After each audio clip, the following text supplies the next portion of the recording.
Hello guys, hello दोस्तों, आप सभी स्वागत है मेरे यूट्यूब चैनल में। तो मैं आ गई हूँ आज का वीडियो लेकर, जो कि इसमें हम रीतिकाल के बारे में बात करेंगे। रीतिकाल से संपूर्ण जानकारी इस वीडियो में मैं आपको प्रोवाइड करूँगी। तो आप अगर रीतिकाल से जुड़ी सारी बात जानना चाहते हैं, संपूर्ण जानकारी लेना चाहते हैं, जो कि हिंदी साहित्य से जुड़ी हुई बातें हैं, तो आपको इस वीडियो को अंत तक ज़रूर देखना होगा। अगर आप मेरे चैनल पे नए हैं तो जल्दी से चैनल को लाइक शेयर एंड सब्सक्राइब कर दीजिए और इस वीडियो को अंत तक जरूर देखिए, क्योंकि इस वीडियो में रीतिकाल से जुड़ी इंपॉर्टेंट बात बताने वाली हूँ, जो कि बहुत ही इंपॉर्टेंट है। अगर रीतिकाल की जानकारी लेना चाहते हैं तो इस वीडियो में आपको संपूर्ण जानकारी मिल जाएगी। हमने प्रीवियस वीडियो में कवर किया था, इससे पहले भी हिंदी साहित्य का, जैसे कि मैंने पढ़ाया था आपको कि 4 पार्ट्स में डिवाइड किया गया है: वीरगाथा काल, भक्ति काल, रीतिकाल एंड आदिकाल। तो 2 काल हमने पढ़ चुका है, वीरगाथा काल एंड भक्ति काल। अब रीतिकाल तीसरा पार्ट पढ़ रहे हैं। इसके बाद चलेंगे अपन आदिकाल पे, मॉडर्न युग जो कि अभी चल रहा है। इसके बाद पहले तो अपन रीतिकाल को फटाफट से कवर कर लेते हैं। चलिए, तो मैं ले चलती हूँ आपको वीडियो की ओर। आप इस वीडियो को ध्यान से सुनिएगा और जो भी बातें नोट करने वाले हैं आप नोट कर लीजिएगा, नोटबुक लेके साथ में बैठिएगा, क्योंकि बहुत सारे ऑब्जेक्टिव क्वेश्चन मैं इस वीडियो के थ्रू आप तक पहुँचा रही हूँ। तो आशा है आप लोगों से कि आप नोटबुक में सारे ऑब्जेक्टिव नोट कर लीजिए, सो दैट आपके एग्ज़ाम में जो आएंगे क्वेश्चन, तो आप फटाफट से क्वेश्चन का सही आंसर दे पाएंगे। जो एग्ज़ाम में क्वेश्चन पूछे जाएंगे रीतिकाल से रिलेटेड, सारे क्वेश्चन मैं आपको प्रिपेयर करा रही हूँ और सारे रीतिकाल के बारे में बता रही हूँ। तो आपको वैसी से क्वेश्चन आएगा, आपने पूरा रीतिकाल पढ़ लिया तो क्वेश्चन आपका एक भी नहीं छूटेगा, सारा क्वेश्चन आप एग्ज़ाम में कवर कर सकते हैं। चलिए, तो मैं ले चलती हूँ आपको वीडियो की ओर, ठीक है। रीतिकाल किसने कहा है? फर्स्ट क्वेश्चन ये है कि जैसे कि अब मैं पढ़ाई थी आपको कि वीरगाथा काल को वीरगाथा काल किसने कहा है, भक्ति काल को भी भक्ति काल किसने कहा है। तो ये भी क्वेश्चन है कि रीतिकाल को रीतिकाल नाम किसने दिया है। जी हाँ, तो आप नोटबुक में नोट कर लीजिए, रीतिकाल को रीतिकाल नाम आचार्य रामचंद्र शुक्ल ने दिया है, ठीक है। रामचंद्र शुक्ल ने कहा है रीतिकाल को रीतिकाल। ओके। अलंकृत काल किसने कहा है? देखो, इसके भी बहुत सारे नाम हैं, जैसे वीरगाथा काल के भी बहुत सारे नाम थे। तो सब अपने अपने अलग अलग जो राइटर है वो अलग अलग नेम दे के रखा है। आचार्य रामचंद्र शुक्ल ने रीतिकाल को रीतिकाल कहा है और रीतिकाल को अलंकृत काल मिश्र बंधु ने कहा है। सेकेंड ऑब्जेक्टिव क्वेश्चन हुआ, अलंकृत काल भी रीतिकाल को कहा जाता है, जो कि मिश्र बंधु ने कहा है, ठीक है। फिर रीतिकाल को श्रृंगार काल भी कहा जाता है, श्रृंगार काल के नाम से भी जाना जाता है, जो कि इस ये नाम जो दिया है वो विश्वनाथ प्रसाद मिश्र ने दिया है। रीतिकाल को श्रृंगार काल विश्वनाथ प्रसाद मिश्र ने कहा है, ठीक है। अब देखो, रामचंद्र शुक्ल के अनुसार रीतिकाल आश्रय दाताओं की देन है, दाताओं की रुचि के कारण इसका उदय हुआ है। जो रामचंद्र शुक्ल है जिसने रीतिकाल को रीतिकाल कहा है, ठीक है, उसके अनुसार जो है रीतिकाल का उदय कैसे हुआ, रीतिकाल के उदय का क्या कारण है, तो उसके अकॉर्डिंग रीतिकाल के उदय का कारण है आश्रयदाताओं के रुचि, ठीक है। आश्रयदाताओं की रुचि के कारण रीतिकाल का उदय हुआ है। और ये किसके अनुसार है? ये रामचंद्र शुक्ल के, आचार्य रामचंद्र शुक्ल के अनुसार है, ठीक है। चलिए, तो रीतिकाल की विशेषताएं देख लेते हैं, ठीक है। तो सप्तशयी परंपरा का पुनरुद्धार हुआ है इसमें। रीतिकाल की ये विशेषता है कि इसमें सप्तशयी एक परंपरा है, इसका पुनरुद्धार हुआ है, जिसे पुनर्जन्म बोलते हैं ना, वही पुनरुद्धार, ये विशेषता है। ये मुक्तक काव्य की एक विधा है, यानी कि एक स्टाइल है। ये मुक्तक काव्य की एक विधा है, विधा मीन्स स्टाइल है। ये आप याद सारे नोटबुक में नोट कर लीजिए। ये आपका ऑब्जेक्टिव क्वेश्चन है, आपसे पूछा जाएगा कि रीतिकाल की विशेषता बताएं, तो आप ये सब बता सकते हैं। सप्तशयी परंपरा का पुनरुद्धार हुआ है इसमें। ये मुक्तक काव्य की एक विधा है, स्टाइल है, ठीक है। अब आप लोग पूछ रहे होंगे कि सप्तशयी का मतलब क्या होता है। सप्तशयी का मतलब, इसमें सप्तशयी परंपरा का जो पुनरुद्धार हुआ है, तो सप्तशयी का मतलब आपको जानना जरूरी है। सप्तशयी, सत मतलब 7 और सही मतलब 100, ठीक है। तो सतसई उसे कहते हैं जो 700 छंदों का संग्रह होता है। देखो, सतसई, सत में 7 होता है, सही में 100 होता है।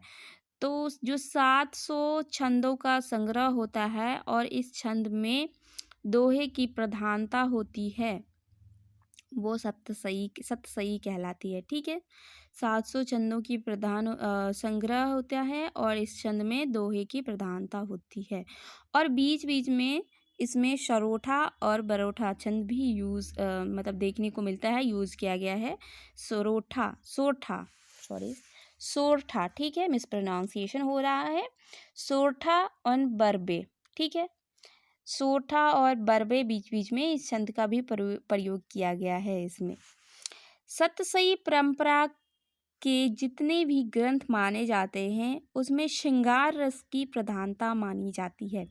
ठीक है, अगर आपसे पूछा जाएगा ये सतसई जो ग्रंथ है उसमें कौन सी रस की प्रधानता है, आपके पास 4 ऑप्शन दे दिया जाएगा। तो आप ध्यान रखिएगा, सतसई में जो है वो श्रृंगार रस की प्रधानता मानी गई है। हालांकि इसमें बात की गई है वियोग रस की भी, ठीक है, बट श्रृंगार रस की इसमें प्रधानता है। और जो काव्य की भाषा है ना वो ब्रज भाषा है, ये आप याद रखिए। काव्य की भाषा जो थी वो ब्रज भाषा थी। काव्य का रूप अधिकतर मुक्त काव्य था। ठीक है, प्रबंध काव्य एंड मुक्त काव्य मैंने पढ़ाया था। तो आपसे अगर पूछा जाए इसमें काव्य का रूप अधिकतर क्या था, तो आप बोलना मुक्त काव्य था। ठीक है, मुक्त काव्य मतलब एक दूसरे से जुड़े हुए नहीं थे, मुक्त थे। सब छंद अपने अपने में अलग थे, सारे दोहे अपने अपने में अलग, सारी कहानी सारी कविताएं अपने अपने में अलग थे, सब मुक्त थे, एक दूसरे से जुड़े हुए नहीं थे। मुक्त काव्य एंड प्रबंध काव्य मैंने आपको प्रीवियस वीडियो में पढ़ाया है। अब अगर आपको नहीं पता है तो आप जाके प्रीवियस वीडियो स्टार्टिंग से देख लीजिए, आपको पता चल जाएगा। ठीक है, सबसे ज़्यादा जो रीतिकाल में छंद प्रयोग हुआ है वो दोहा है। दोहा छंद के साथ में सवैया छंद की प्रयोग हुआ है। ठीक है, कवित छंद, सवैया छंद प्रयोग हुआ है, कवित छंद प्रयोग हुआ है। कवित छंद का भी कभी कभी प्रयोग होता है। सबसे ज़्यादा रीतिकाल में जो छंद प्रयोग हुआ है वो दोहा है, और दोहा छंद के साथ साथ सवैया छंद का भी प्रयोग हुआ है, कभी कभी कवित छंद का भी प्रयोग हुआ है। ठीक है, केशव दास, ठीक है, केशव दास को आप सभी जानते हैं। केशव दास की देखो, केशव दास को रामचंद्र शुक्ल ने कठिन काव्य का प्रेत कहा है। जो रामचंद्र शुक्ल है वो केशव दास को कठिन काल का प्रेत कहा है। केशव दास की रचना है रामचंद्रिका। आप ध्यान रखिएगा, ये भी ऑब्जेक्टिव क्वेश्चन है। केशव दास की जो रचना है वो रामचंद्रिका है, और आपसे पूछा जाएगा कि केशव दास को कठिन काव्य का प्रेत किसने कहा है, तो ये वही आचार्य रामचंद्र शुक्ल ने केशव दास को ये कठिन काव्य का प्रेत कहा है। ठीक है, रीतिकाल एक दरबारी काव्य बनकर रह गया, जिसके कारण इसका पतन हो गया। ये ज़्यादा उत्थान नहीं हो पाया क्योंकि एक दरबारी काव्य दरबार में ही रह गया, ये दरबारी काव्य बन के रह गया। ठीक है, रीतिकाल में लक्षण ग्रंथ का प्रभाव आया। लक्षण ग्रंथों में स्त्री के लक्षणों की चर्चा की गई, स्त्री के लक्षण के आधार पे काव्य लिखा गया। देखो, रीतिकाल दरबारी काव्य बनकर रह गया, ज़्यादा उत्थान नहीं हो पाया, जिसके कारण इसका पतन हो गया। इसमें अधिकतर जो चर्चा की गई लक्षण ग्रंथों का प्रभाव आया है। स्त्री के लक्षणों की चर्चा की गई, स्त्री के लक्षणों के आधार पर इस काव्य को लिखा गया। आचार्य विश्वनाथ प्रसाद, ठीक है, आचार्य विश्वनाथ प्रसाद मिश्र ने रीतिकाल कवियों को 3 भागों में बांटा है। ये देखिए, सभी लोग इतने सारे कवर नहीं करवाएंगे जितने मैं आपको बता रही हूँ।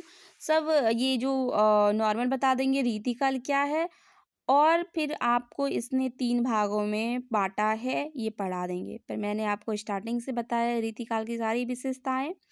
तो देखो, आचार्य विश्वनाथ प्रसाद मिश्र ने रीतिकाल के कवियों को 3 भागों में बांटा है। ध्यान से सुनिएगा, पहला है रीतिबद्ध कवि, दूसरा है रीति सिद्ध कवि, और तीसरा है रीति मुक्त कवि। ठीक है, रीतिबद्ध कवि, रीति सिद्ध कवि और रीति मुक्त कवि। ओके, तो चलिए देखते हैं रीतिबद्ध कवि क्या है। चलिए अपन पहले रीतिबद्ध का पहला कवर करते हैं। रीतिबद्ध क्या है? देखो, रीतिबद्ध कवि ऐसे कवि जिन्होंने संस्कृत लक्षण ग्रंथों के आधार मानकर उसी रीति में बंध कर उन्हें अपने लक्षण ग्रंथों की रचना की, उन्होंने अपने लक्षण ग्रंथों की रचना की, उन्हें रीतिबद्ध कवि माना जाता है। देखो, ये परिभाषा है, आप इसको लिख लो।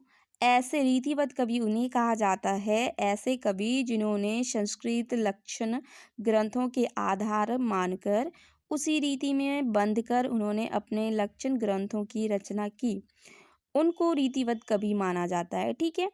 और दूसरा देखो रीति सिद्ध कवि। रीति सिद्ध कवि उन्होंने लक्षण ग्रंथों को नहीं लिखा, पर जो लक्षण ग्रंथों की परंपरा चली आ रही है उसी रीति में अपने काव्य की रचना की।